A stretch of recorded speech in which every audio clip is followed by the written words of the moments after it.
nitong Oktubre. So, 2 Martes mula ngayon, 10 a.m. muli po. Salamat. Sorry? October 23 po, Martes, 10 a.m. Oh, is it a Wednesday? Sorry. Double check ko lang. Sandali po. Oh, wala naman akong sinabing araw nung announcement. Sandali, ha? Walang audio. 23. Oh nga, no, Wednesday. Sorry. Usually, nag-Tuesday tayo eh. Okay. So, ire-resume po ng Senate Committee on Women, Children, Family Relations, and Gender Equality ang pagdinig namin kay Apollo Kibuloy sa Miyerkules 23 nitong Oktubre, higit kalahating taon mula nung kami nag-suspend sa oras ng alas 10 ng umaga. Salamat. First question, Araceli. Ma'am, pinayagan na si Pastor Kibuloy ng Korte na mag-attend sa Senate hearing?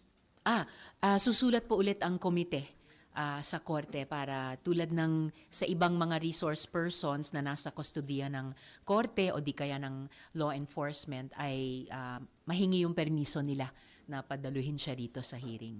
Ano ba yung inaasahang mangyayari sa hearing? Maghaharap sila ng mga witnesses against yung mga complainant? Yes. May ilan po sa mga victim survivors na nakapagtestigo na haharap at may mga bago pa kaming mga victim survivors na hahabulin din ang kahit kapirasong hustisya dun man lang sa paraan ng pag-confront sa dati nilang leader. Ilan po yung mga bago na? Hindi ko pa masabi yung exact number pero over the past 7 months na nag-suspend kami, may mga nag-reach out din sa opisina ko at sa aming komite dahil nasubaybayan din nila yung mga naunang mga pagdinig at nasubaybayan nila yung pagtestigo ng mga kapwa nilang victim survivors.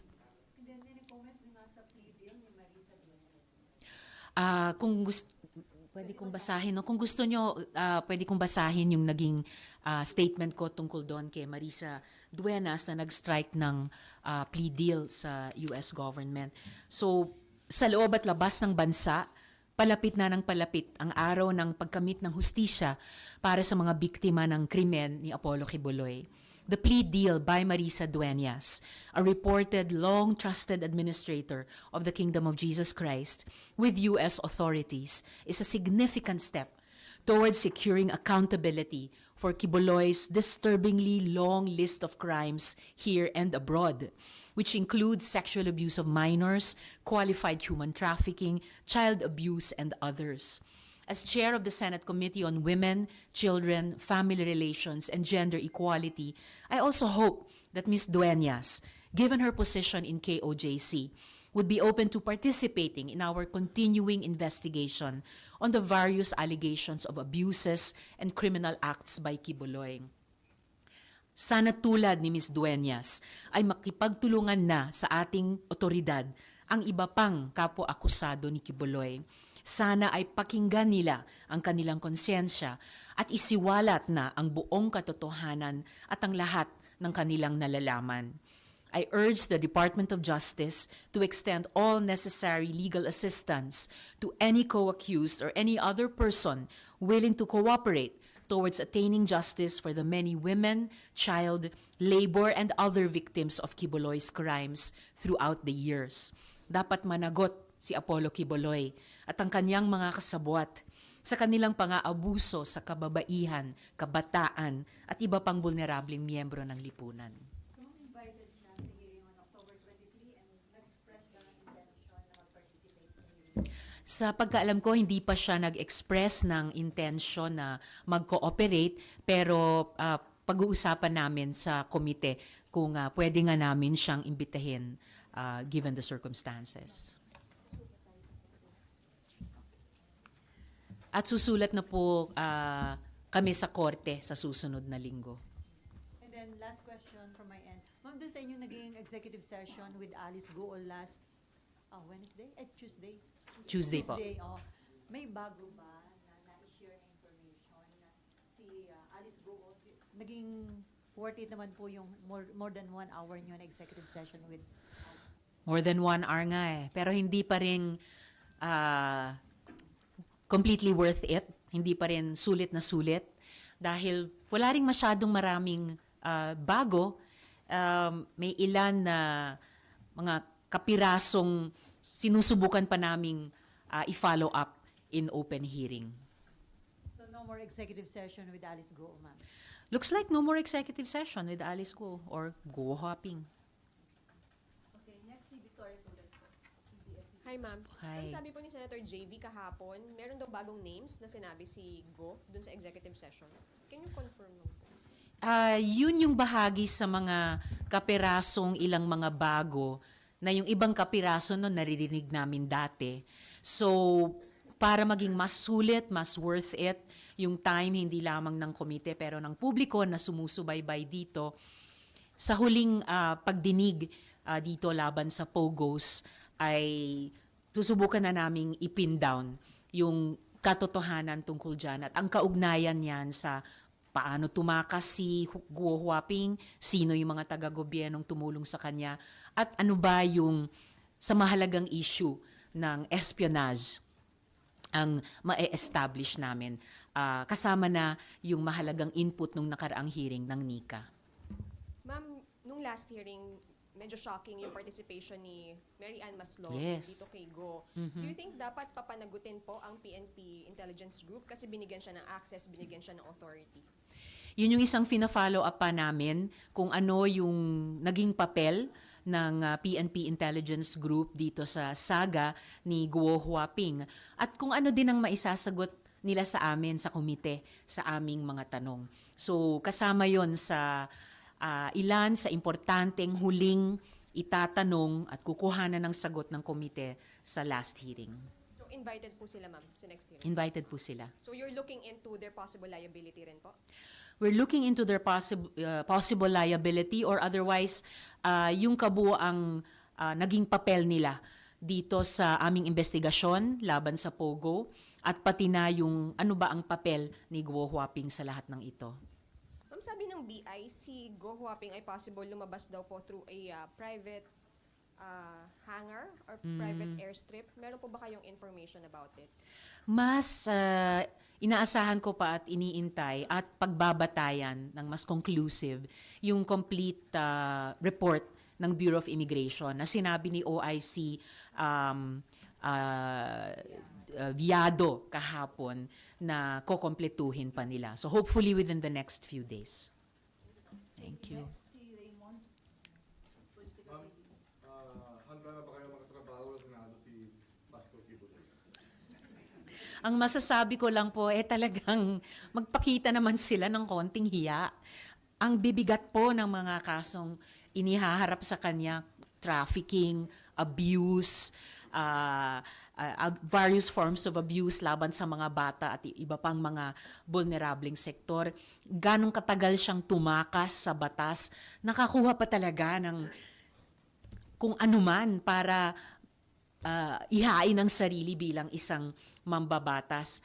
Gayunpaman, mas nagtitiwala ako sa kakayahan ng ating mga kababayan at magiging kapwa botante sa susunod na taon na huwag bigyang daan ang ganyang klaseng kandidatura. Kasi ang dapat iboboto ay mga lawmakers, hindi po lawbreakers.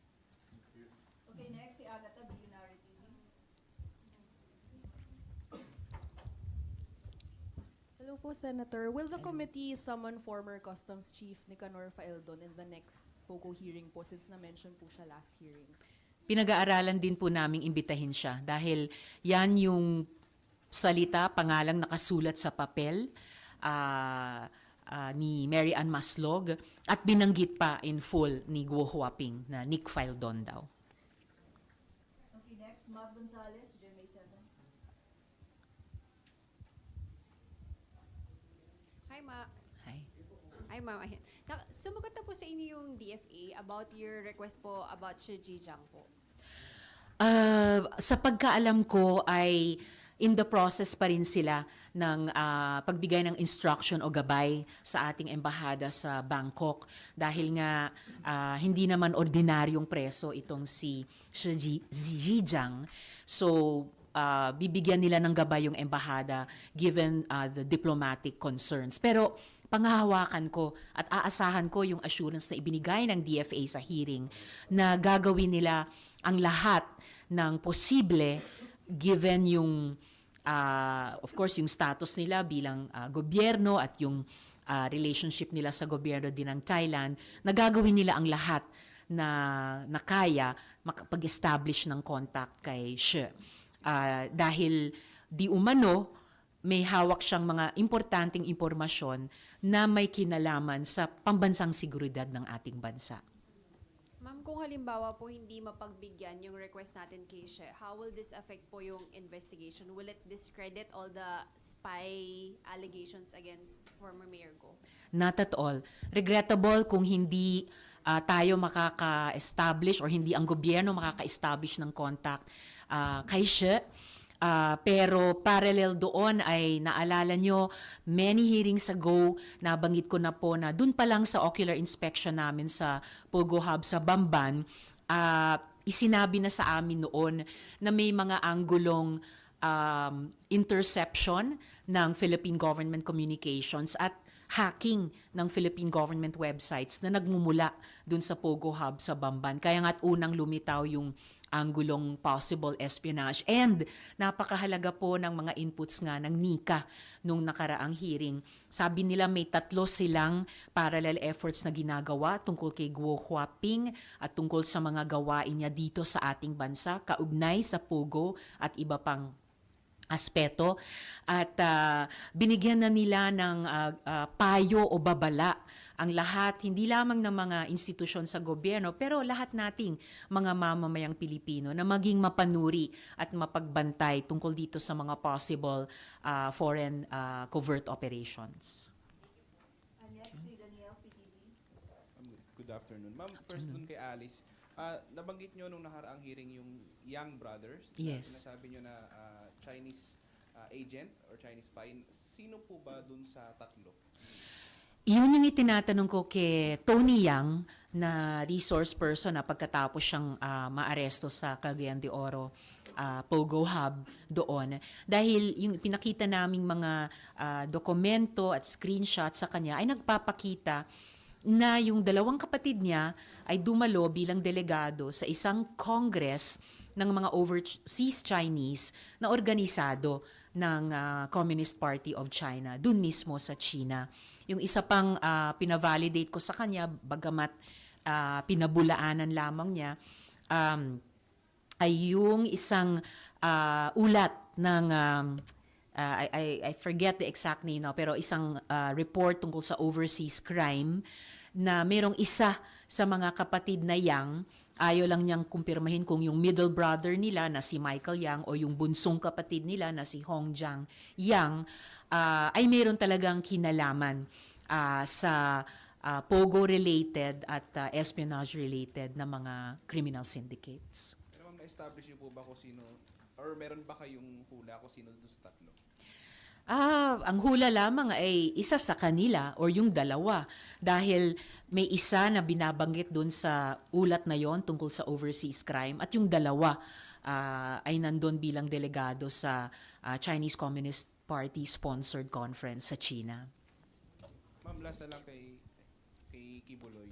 Apa. Ma'am, do you think napapanahon na amyendahan talaga yung batas na huwag nang payagan yung mga ganyang, halimbawa may kaso ng human trafficking?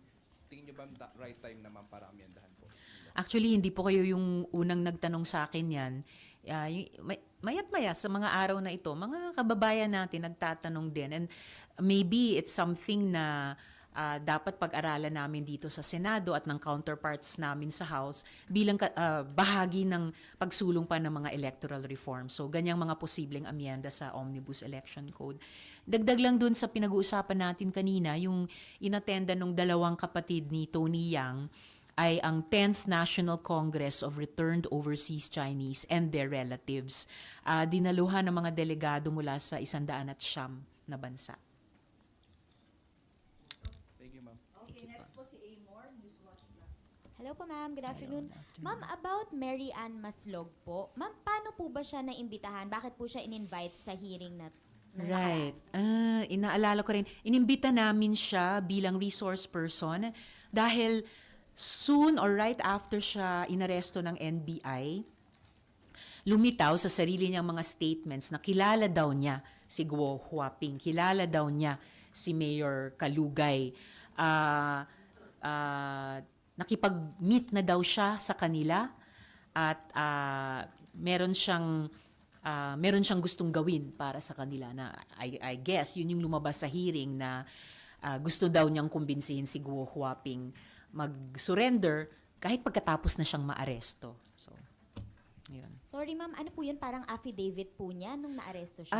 Media reports tungkol sa mga statements niya nung pagka-aresto sa kanya ng NBI na hindi ko alam kung bakit sinabi niya, pero sinabi niya na meet na niya si Guo Huaping at Mayor Kalugay at meron siyang gustong gawin para sa kanila or kanya o kaugnay niya o nila.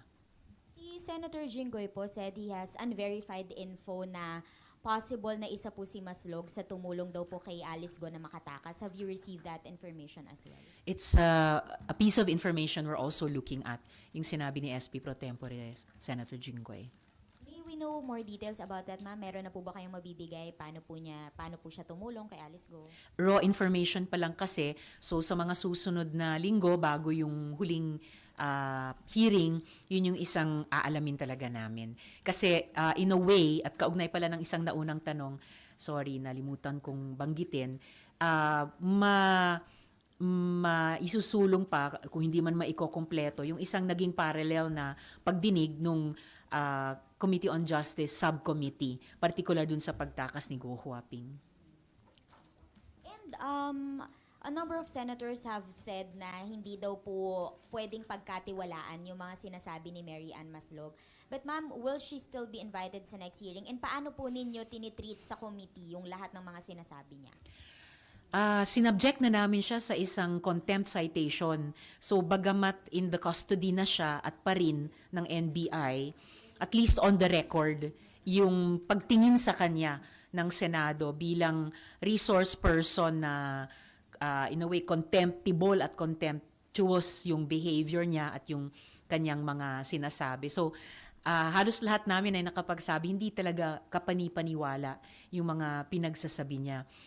At the same time, habang patapos na kami, pasara na sa investigasyon, kailangan talaga naming at gagawin naming mag-sift through lahat ng iba't ibang facts o mga sinasabing facts na ibinabato sa komite sa pagdinig para maka-arrive at sa tingin namin pinaka-klaro, pinaka-kompleto sana at pinaka-totoo dapat na larawan, kwento ng Pogo dito sa Pilipinas, yung si Guo Huaping sa Pogo at yung ibang mga issues at personalities na involved dun sa mga issue na kaugnay ng Pogo sa Pilipinas.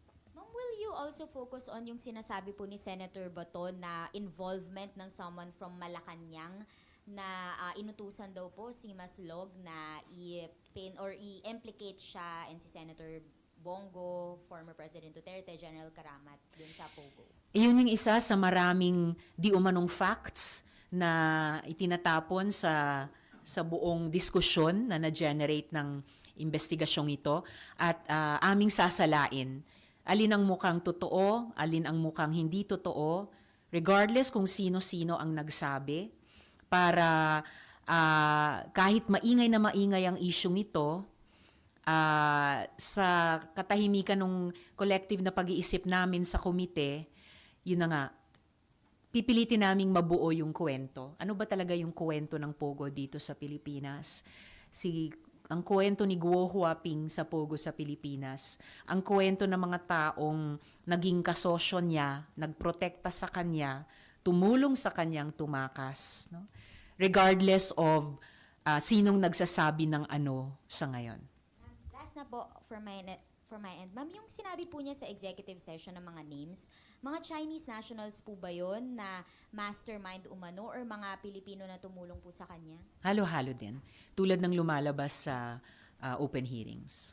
Both po, Apo. Apo. Okay, next, Jeff Escosio, right, please require.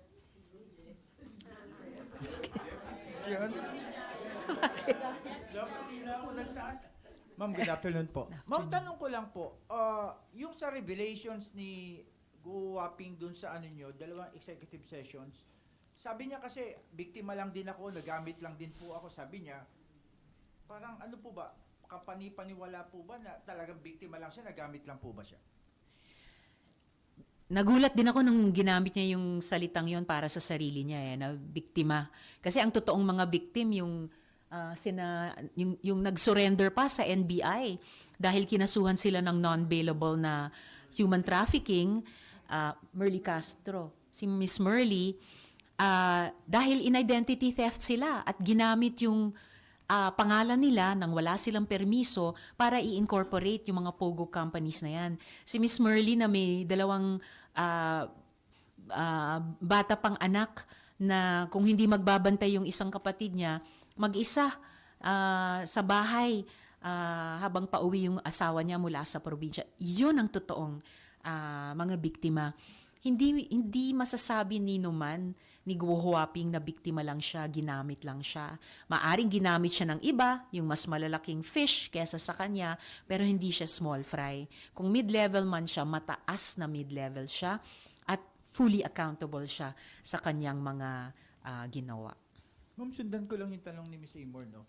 Yung kay Maslog, ma'am, pwede bang pagdudahan na patay ka na, bumangon ka, tapos biglang ang dami mong revelations, parang squid tactics o diversionary tactics po ba yung ginagawa niya? Huwag niyong sabihing Panggulo. squid tactics, baka may magalit. The joke. Talagang hindi siya kapanipaniwala. Pero gaya ng nabanggit ko kanina, maaring meron siyang squid tactics na ginagamit, baka maaring may ilang pirasong buhanging totoo. So yun yung kailangan naming timbangin sa pasara ng investigasyon at lalo na pagsulat namin ng committee report na regardless sa kung sino ang nagsabi ng ano, sa pamamagitan ng pag-cross sa mga resource persons, sa mga facts kuno na sinasabi nila, more or less ma-establish namin mukhang ano ang totoong kwentong ito. Yun yung aming gagawin. Ma'am, last kay Pastor. May mga kaso na po siya, then in-invite po siya kung papayagan po siya ng korte, appear siya rito. Are you ready po na mag-ala Go Waping din siya na I'm invoking my rights again, na wala ring mapipiga? Handa po kami sa kahit anumang di pagsagot or pagsagot niya. Ang pinaka-importante ay handang-handang harapin siya ng mga victim survivors niya. Thank you. Ma'am Nympha Asuncion po, Radyo Apo. Pilipinas. Ma'am, reaction or statement lang po dun sa decision ng Ombudsman tungkol sa mga PORAC officials. Tungkol sa... Yung suspension, sir. Ay, Opo. So, bagong-bago pa po yun, na sinuspinde si Mayor Capil at 6 pa? O 5 pa? 5 o 6 pang... 8 lahat. Bali 10, ma'am. 10 Mayor, pala. Vice Mayor, tapos 8 na konsehal. Okay. So yung balitang iyon na sinuspinde sina Mayor Capil, Vice Mayor nila, at yung 8 konsehal, sa pagkaintindi ko ay batay sa tansya ng DILG na nagkulang sila sa pag-exercise ng due diligence bilang mga LGU officials dun sa kanilang sinasakupang lugar na tinayuan pala ng isang POGO hub. And bahagi yan ng pagsingil ng accountability sa mga responsible officials laban sa mga malign at mapanirang mga economic activities tulad ng POGO.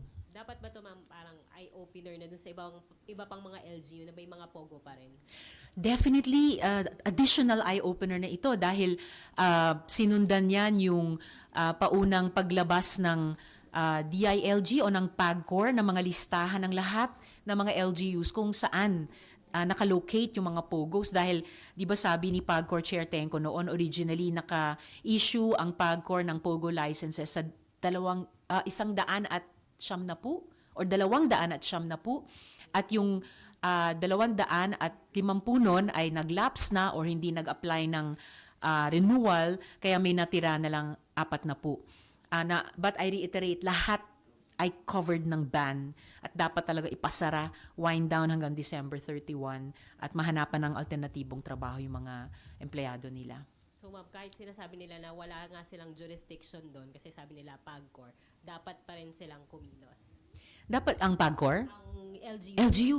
Oh, definitely. Dapat pa rin kumilos noon ang LGU, lalo na't lumabas doon sa pag-aresto at pagtatanong kina Cassandra Leong at hindi pa nga, syempre, malocate si Duan Renbu at mapaharap siya sa investigasyon na kaduda-duda din ang pag-operate ng Lucky Star 99, pati ang Whirlwind Corporation, tulad ng pag-operate nung 3 kumpanya sa Pogo Hub sa Bamban, yung inaalam namin sa Cebu, at may bago na namang raid sa Cebu, at yung Pogo Hub din sa Cagayan de Oro.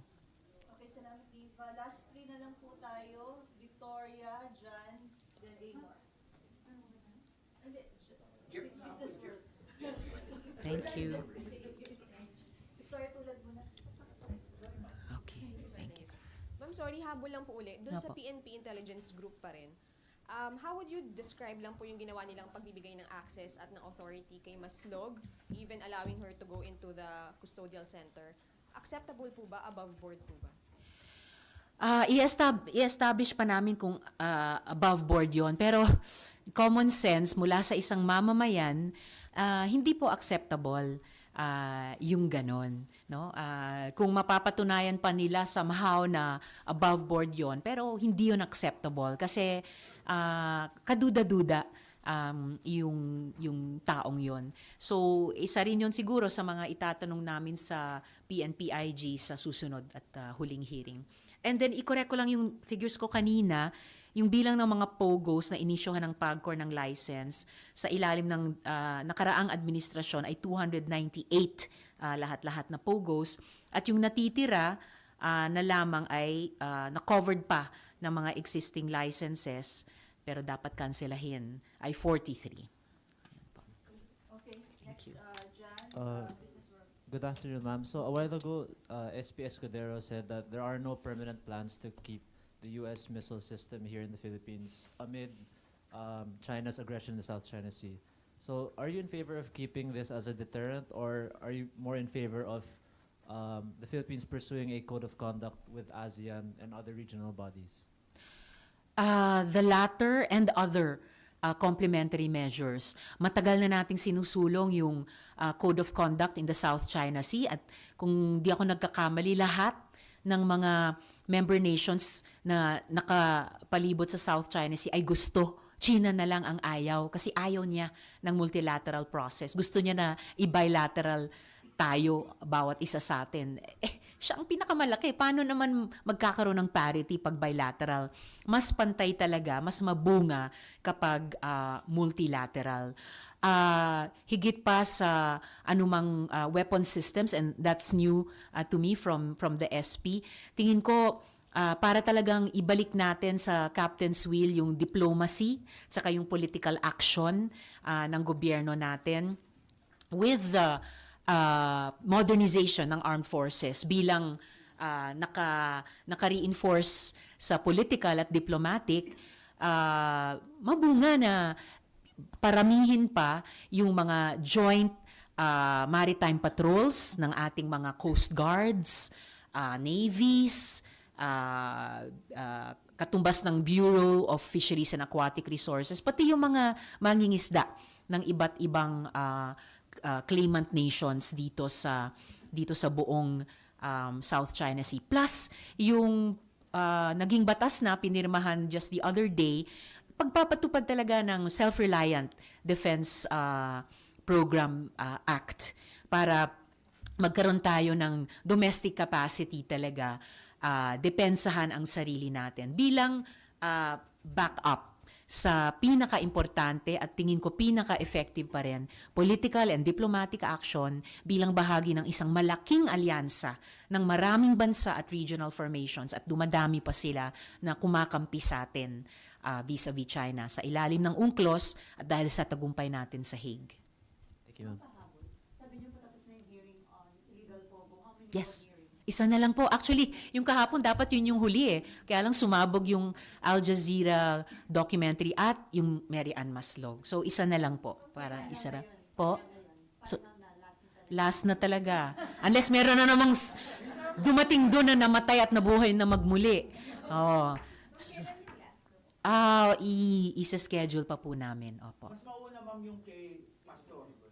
Mauna na muna yung pag-resume nung kay Apollo Kibuloy.